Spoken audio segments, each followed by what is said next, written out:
Hi, I'm Sean Dietrich, and I'm going to play an old fiddle tune for you from the 19th century. This is an old fiddle tune called Shove the Pig's Foot into the Fire a Little Further, or, its second name, Shove the Pig's Foot into the Bed a Little Further. Nobody's really sure what the song title truly is. And there's a reason for that, because there's a few different stories that go with this song. Now, the first story is a kind of anecdotal story that comes to us from slave culture. And an old fiddler was walking along one day when he stole his neighbor's pig. Now, once he got his neighbor's pig, he took it home to his little wife, Katie. And Katie, he told to go ahead and prepare the pig. Well, she'd killed the pig. She was about to cut it up when his friend came knocking at the door and wanted to play music and stay up late and drink and have a good time. Well, the old fiddler got kind of scared. He couldn't turn his friend away, or else he'd know that he was hiding something.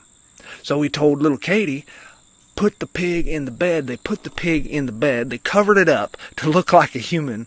And the man came in, his buddy, and they played music and they drank spirits until morning.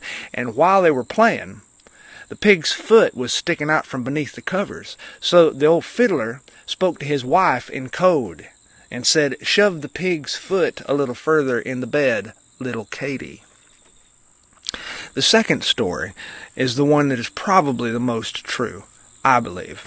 Namely, because I heard it from an old railroad man, a banjo player from Georgia, who worked for the railroad ever since he was a young man. And he used to work with railroad men who'd been in the railroad business ever since they were little boys. And he said to me that this song comes to us from the name of a crowbar. The name for a crowbar back in the day was a pig's foot. And actually in many other languages, such as Italian and in certain parts of Spain, they call the crowbar a pig's foot.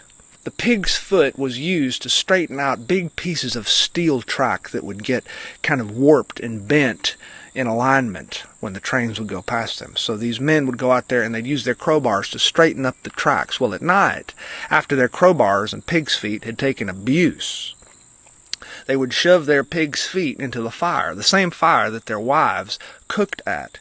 And so while their wives were tending to supper and the men were off drinking and they were playing music and winding down from the day, they would remind their wives in song to shove the pig's foot a little further into the fire, little Katie. And once the pig's foot got nice and red hot in the fire, they'd take it out, and that pig's foot, which resembled a cloven hoof like a pig's foot, it would be so bent and twisted from jimmying the track all day long that they would use their hammers and they'd bang that red-hot steel until it was nice and straight again. So, shove the pig's foot into the fire a little further.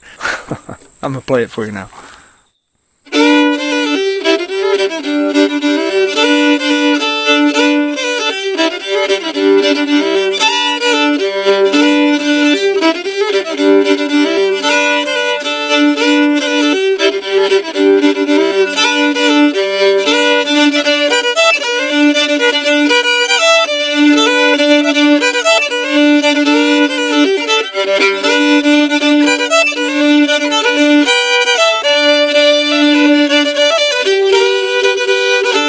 Shove that pig's foot further in the fire, little Katie. Shove that pig foot further in the fire, little Katie.